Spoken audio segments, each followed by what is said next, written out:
Para começar, gostaria de compartilhar com vocês um- uma experiência que eu tive quando eu era criança, né? Eu gostava muito de orar, de rezar, e eu orava muito antes de dormir, né? Sempre orava aquela oração decorada do Pai Nosso, e eram basicamente todos os dias, mas haviam alguns dias em que eu quebrava aquele protocolo da oração católica em que eu aprendi, né? E eu começava a conversar com Deus, eu começava a falar para Deus os meus planos, de como eu queria que a minha vida fosse, de como eu queria que fosse a minha carreira, de como eu me imaginava quando eu fosse adulta. E eu falava, passava muito tempo falando, né? E eu não ouvia a voz de Deus, só falava. E como eu não ouvia a voz de Deus, eu imaginava que aquele silêncio de Deus era o acordo e a concordância de Deus para os meus planos e para a minha oração. Então, para mim, o Senhor estava concordando comigo, o Senhor estava estando de acordo com os meus planos e com o que eu estava falando ali para ele. Mas, infelizmente, eu estava enganada. Eu estava enganada porque Deus não estava em silêncio, eu estava enganada porque Deus não estava concordando com todos os meus planos, e eu estava enganada porque Deus não era obrigado a cumprir com tudo que eu estava compartilhando com ele, né? E eu queria saber se isso já aconteceu com você, quando você era pequeno, quando você era criança, ou até mesmo agora, né? Se você já imaginou que o silêncio de Deus também era a concordância daquilo que você estava pedindo ou compartilhando para ele. Se você orava quando criança, se você ora agora, e a sua oração quando criança, ela era diferente da sua oração de agora? Deus escuta a sua oração de hoje? Deus escuta e recebe todas as suas orações? As suas necessidades apresentadas nas suas orações são as suas prioridades? Aquilo que você mostra, aquilo que você fala, aquilo que você expõe falando para Deus, de fato é o que está dentro do seu coração? Ou você tenta enganar a Deus, ou você tenta falar e mostrar para Deus, tentando de alguma forma esconder aquilo que está oculto no seu coração, né? Então hoje, no nosso texto que nós vamos ler hoje, existe um texto em paralelo em que um dos discípulos de Cristo pede humildemente a ele. Ele chega para Cristo e fala: Senhor, ensina-nos a orar. E nesta noite eu quero te convidar a fazer a mesma coisa, a fazer o mesmo pedido, humilde, e pedir: Senhor, me ensina a orar. Ainda que você imagine, ainda que você ache, que você pense que saiba orar, ainda que você saiba mesmo orar, mas que nesse momento, nessa noite, você peça ao Senhor que Ele te ensine a orar.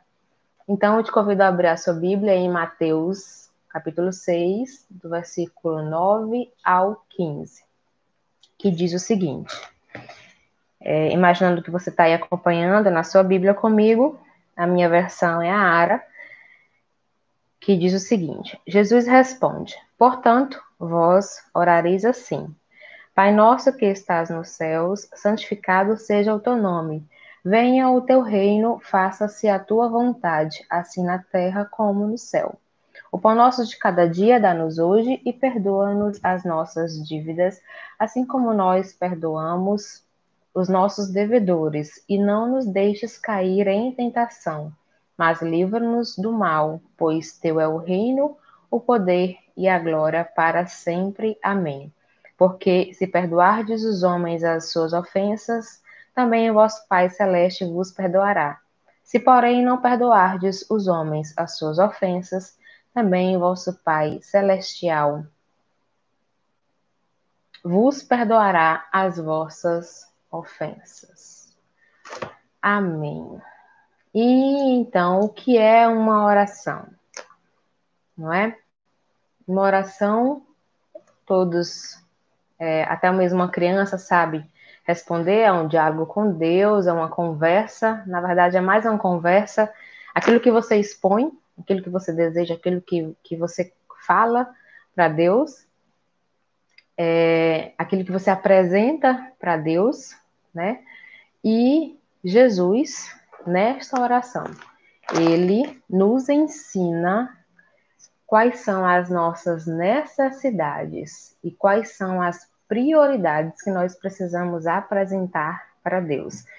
Essa era a oração que eu apresentava para Deus quando eu era criança. Mas, muitas vezes, ela não tinha a motivação correta. Muitas vezes ela não estava com a prioridade a qual Jesus ensina, que nós vamos aprender hoje. E com o nosso estudo de hoje, eu pretendo que ao final desse estudo, possamos aprender com Jesus quais são as prioridades que ele nos ensina, que nós devemos apresentar na nossa oração, e que você possa avaliar como é que anda a sua vida de oração e quais são as necessidades e as prioridades que você tem apresentado diante de Deus em sua oração. E com essa oração que nós lemos, esse texto de hoje, Jesus nos ensina 5 prioridades. Ele nos ensina que nós precisamos trabalhar e nós precisamos proclamar a glória de Deus, o poder, o reino e a vontade de Deus. Nós precisamos fazer petições básicas, que nós precisamos fazer petições relacionais, sociais, que nós precisamos fazer petições espirituais e morais, e que nossa oração, ela precisa ser uma oração pura, uma oração sincera, e uma oração com o coração totalmente entregue ao Senhor. E nós vemos no versículo 9, no versículo 10, que Jesus nos ensina que nós devemos apresentar nas nossas orações a necessidade do nosso relacionamento, da nossa dependência com Deus, acima de tudo e acima de todos. Então, precisamos identificar quem é Deus. Ele é quem? Nosso Pai. Onde Ele está? Nos céus, acima de tudo, acima de todos. Ele é o Deus Todo-Poderoso, o Criador dos céus e da terra. Precisamos exaltar a Deus Criador, e é aquele que mantém todas as coisas, aquele que está no controle, aquele que está na soberania, aquele que, apesar da pandemia, ele continua no governo de todas as coisas. E nessa exaltação, Deus continua santo, o seu nome é santo. E precisamos também clamar e desejar o seu reino. Há quanto tempo temos desejado, com que frequência temos desejado o reino de Deus? Precisamos clamar e desejar fazer a vontade de Deus, não a nossa vontade. E na oração fala, tanto na terra como no céu, ou seja, em toda parte.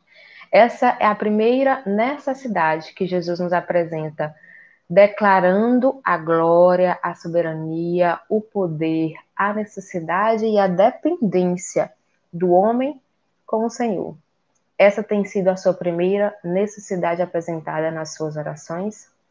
A sua necessidade da presença do Senhor, da palavra do Senhor, do poder de Deus tem sido exclamado, tem sido solicitado, compartilhado e pedido e clamado a Deus? Isso tem estado presente nas suas orações? Deus tem estado presente e em primeiro lugar, e em primazia em suas orações? Ou são seus próprios interesses, como eram as minhas orações quando criança? Eu só falava e falava e falava, e eram os meus interesses, e eram os meus desejos, e eram os meus planos. Era a minha vontade e não a vontade de Deus. Então, nessa noite, exercite o desejo de clamar o reino de Deus, de clamar e de pedir que seja feita a vontade de Deus. Clame pela santidade de Deus. Eu me lembro e podemos nos lembrar que de Jesus no Getsemane, sentindo aquela angústia do sofrimento que ele passaria por você e por mim. Quando ele clama, Pai, se queres, passa de mim este cálice. Contudo, não se faça a minha vontade, mas sim a tua. Em Lucas 22, 42. Cristo nos ensinou essa oração em sua vida, que devemos buscar fazer a vontade do Pai e não a nossa vontade. Isso não é fácil. Sabemos que não é fácil. E muitas vezes é muito mais cômodo fazer a nossa vontade. Sabe aquelas orações que eu fazia quando eu era criança? Que eu fiz quando eu era criança e que compartilhei com vocês? Muitos planos tiveram que ser renunciados para fazer a vontade do Pai.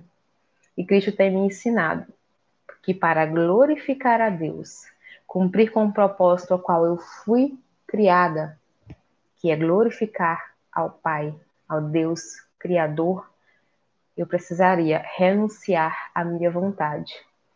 E o venha o teu reino, seja feita a tua vontade, assim na terra como no céu, precisava ser real na minha vida. Isso significa que a vontade de Deus prevalece na minha vida e também na sua vida. Deus nos fez seres à sua imagem e semelhança, porém com um corpo físico e, consequentemente, com necessidades para mantê-los em um bom funcionamento. Por isso, Jesus também nos ensinou a fazer petições para as necessidades básicas e físicas, e ele nos ensina a fazer petições e a apresentar nas nossas orações as necessidades básicas e mínimas para a sobrevivência diária. O homem, ele tem a responsabilidade de trabalhar, de levantar o seu sustento, de ser o provedor do seu sustento. Porém, ele não é o provedor exclusivo. Deus também é o nosso provedor do pão de cada dia, já que Deus é quem provê o sustento de quem o teme. É o que temos e vemos em Salmo 111, 5. Então, vemos no versículo 11, sobre o pão nosso de cada dia, dá-nos hoje. O que pedir? O básico, o pão, o que é necessário para sobreviver. Por quanto tempo? Para o dia. Pedir somente para aquele dia corrente. A validade ela é diária, mas a frequência é permanente. É possível pedir todos os dias. Me remete ao ensino de Deus ao seu povo com o maná, quando Deus provia todos os dias o maná para o povo e que ele falava que não era para recolher de um dia para o outro, porque o maná ele apodrecia, dava bichos e cheirava mal. Êxodo 16, 20. Jesus atribuiu a necessidade física com o pão diário de cada dia, ao alimento, necessidade básica para a nossa sobrevivência. Mas talvez essa não seja a sua necessidade básica de hoje.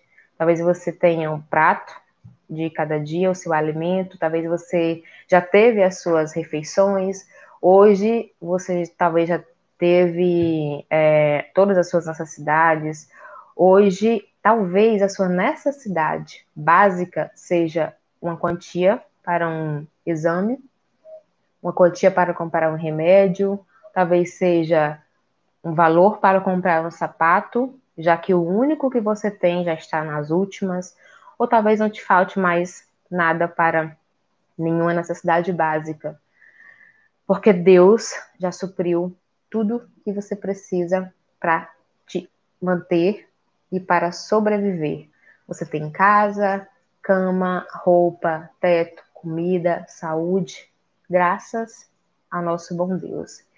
Jesus nos ensina que precisamos pedir a Deus as nossas necessidades básicas, mesmo que nós façamos a nossa parte, né? Mas eu creio que Deus se agrada de um coração quebrantado, de um coração que sabe da nossa dependência, de que nós precisamos dele. Então, clame ao Senhor, independentemente da sua necessidade. Apresente a Ele uma oração sincera e humilde, e demonstrando de que você precisa dele, já que ele é o Deus Criador. E Jesus também demonstra uma necessidade que nós precisamos, sabendo que somos seres relacionais, porque por isso nós vivemos em uma sociedade. O que nos faz precisar ter relacionamentos saudáveis, e não há nenhum relacionamento saudável sem perdão.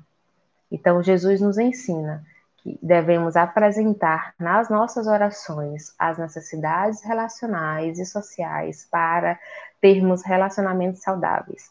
E sabendo dessa nossa interrelacionalidade, e como nós somos pecadores, e como nós somos difíceis de lidar, e como nós temos tantos problemas, dá para saber como é difícil encontrar um resultado de boas relações, né? E de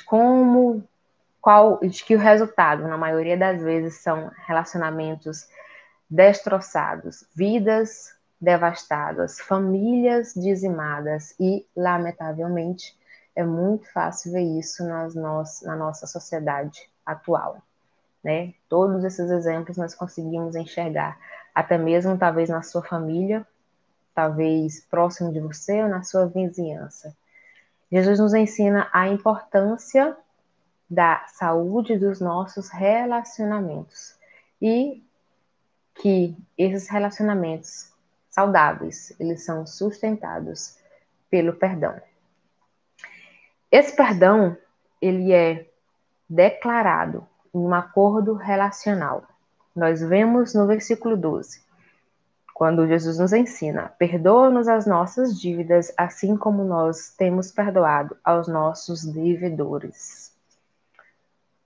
O que pedir perdão dos nossos pecados? A quem estamos pedindo? A Deus.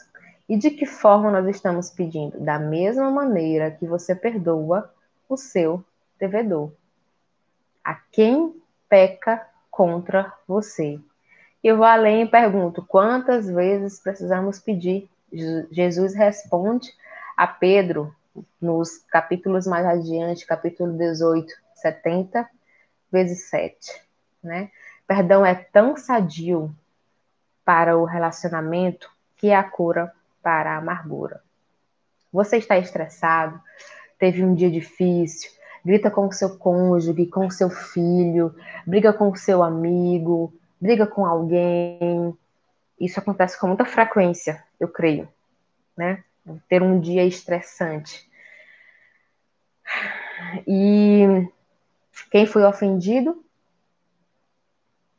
te perdoa. Quem foi ofendido, mesmo sem você pedir perdão, ele te perdoa. A ofensa não gerou amargura, aquilo não prejudicou o relacionamento de vocês, mas no dia seguinte, se o seu cônjuge estiver de mau humor, se os seus filhos te desobedecerem, te desrespeitarem, o seu amigo mentiu para você, ou alguém foi rude com você, qual vai ser a sua reação? Você vai perdoar da mesma forma? Jesus nos ensina que devemos perdoar as ofensas. Jesus nos ensina que a condição da oração que Deus nos perdoe é a mesma condição, é a mesma maneira de que nós perdoamos os que nos ofendem. Isso é muito sério. Então, clame ao Senhor e peça a Deus a sua, para que Ele haja e para que Ele trabalhe no seu coração, para que a necessidade relacional e saudável dos relacionamentos diante dele e com ele seja visível e que esse relacionamento que você tem com Deus possa ser compartilhado com o relacionamento horizontalmente com aqueles que estão próximos de você. Peça ao Senhor para operar maravilhas no seu coração, porque liberação de perdão só vem de Deus. É uma atitude tão divina, tão graciosa, que não vem do ser humano, vem de Deus. E somente quando Deus age no nosso coração é que nós podemos liberar perdão para aqueles que nos magoam. Deus também nos fez homens e mulheres com princípios morais, nos quais são diretamente ligados à crença e à espiritualidade. Então, Jesus também nos ensina no versículo 13 a fazermos petições morais e espirituais. Jesus nos ensina que devemos apresentar orações e necessidades, nas orações, as necessidades espirituais que estão conectados com aquilo que nós cremos. O ser humano, ele é um ser dicotômico. Ele tem o corpo e tem espírito, o que é material e o que é imaterial. Quando a Bíblia se refere ao coração, refere-se ao aspecto imaterial, os pensamentos, o espírito. E os princípios e premissas definem as bases da cosmovisão das suas crenças. Então, o Senhor nos ensina que nós devemos pedir para nos livrar do mal e não nos livrar das provações. Ficar firme é também encorajado por Cristo em João 13:33, quando ele diz: no mundo tereis aflições, mas sede de bom ânimo, permaneçam firmes, porque eu venci o mundo. O apóstolo Paulo também nos encoraja a permanecer firme na fé, em 1 Coríntios 16:13-14, e nos fortalecermos no Senhor. Talvez as provações ou até mesmo as tentações, aquela que vem da parte do diabo, seja, não sei qual é a sua, talvez seja imoralidade sexual, e aqui entra pornografia, adultério, fornicação, masturbação, talvez seja roubo, orgulho, soberba, língua mentirosa, fofoca, intolerância, irritabilidade, impaciência, murmuração e tantos outros pecados intocáveis, abstratos, tantos outros pecados ocultos ou pecados que nós não costumamos definir como pecados. Eu não sei qual é a sua luta, mas eu sei que para permanecer em santidade, você precisa da ajuda de Deus. E eu sei que Deus te livra daquilo que você não é capaz de suportar. Então, a provação que você está passando, você pode suportar com a ajuda do Senhor. Sozinho vai ser bem difícil. Nada nós conseguimos sozinho, mas com a ajuda de Deus, tudo é possível. Então, apresente em oração.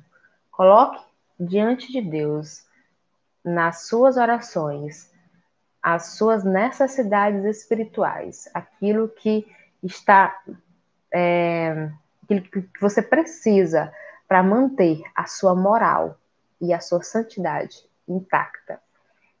O Senhor também nos ensinou que para que as nossas orações elas sejam agradáveis a Deus, elas precisam estar e vir de um coração sincero, de um coração puro.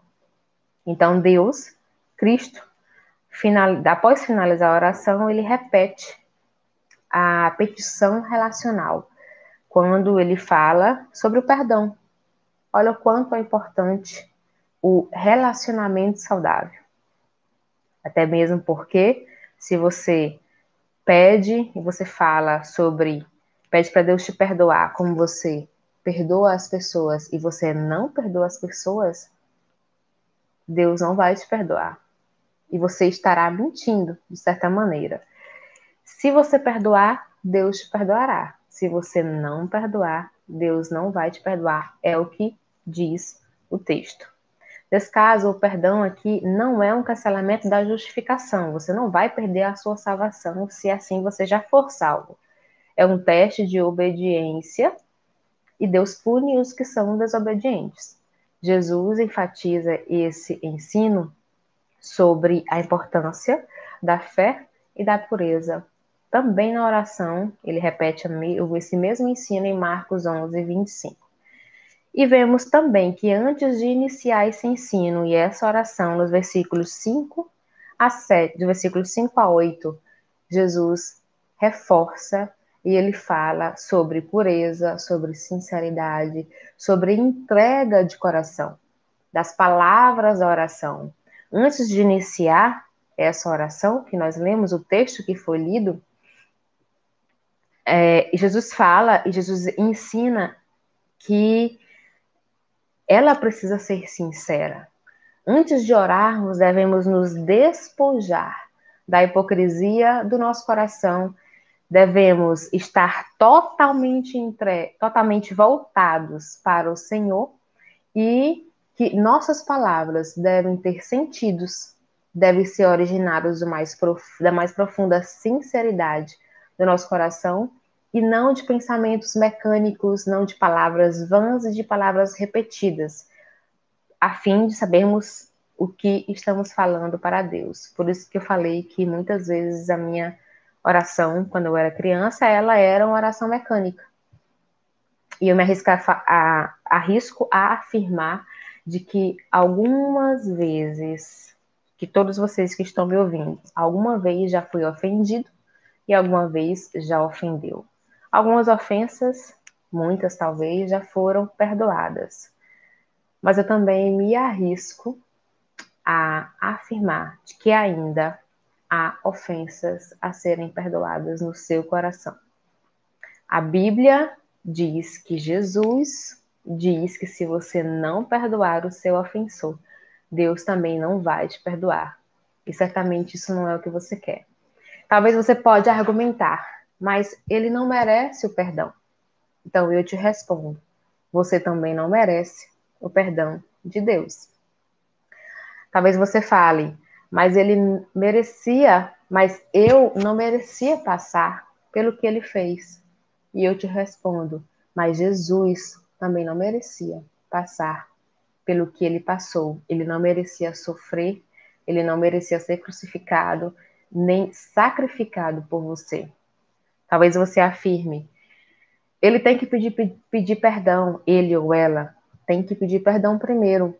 E eu te afirmo, Jesus não esperou você pedir perdão primeiro. Ele morreu mesmo assim, apesar de você, por você. Foi por você que ele morreu naquela cruz do Calvário. Somos criados à imagem e semelhança de Deus, temos necessidades, somos criaturas dependentes do Criador. Temos inúmeras necessidades e Jesus nos ensinou a priorizar nessa oração que nós lemos. E as nossas necessidades são a nossa necessidade do relacionamento com Deus, as nossas necessidades físicas, as nossas necessidades sociais, as nossas necessidades espirituais, e a nossa oração precisa ser uma oração pura e sincera. Jesus nos ensinou que podemos apresentar as nossas necessidades, as nossas súplicas diante de Deus e devemos exaltar e demonstrar toda a nossa dependência ao Senhor. A sua oração fala muito sobre o seu coração. Eu não sei como era a sua oração antes desse estudo, mas o meu desejo é que a partir desse momento a sua oração ela seja moldada por esse texto e por esse ensino de Cristo. E que a partir de hoje a sua oração seja realinhada com as prioridades segundo a vontade de Deus. Então eu te encorajo a fazer uma oração impactante, uma oração corajosa, uma oração que talvez você nunca tenha feito antes, abrindo o seu coração, clamando transformação e colocando, apresentando a Deus a sua maior necessidade. Eu não sei qual é, mas Deus sabe. Ore com fé, creia no poder de Deus e que o Senhor derrame o seu poder sobre ti, sobre o seu coração, sobre o seu espírito, porque dele é o reino, o poder e a glória, e para todo o sempre. Amém. Amém. Que Deus abençoe vocês e amém.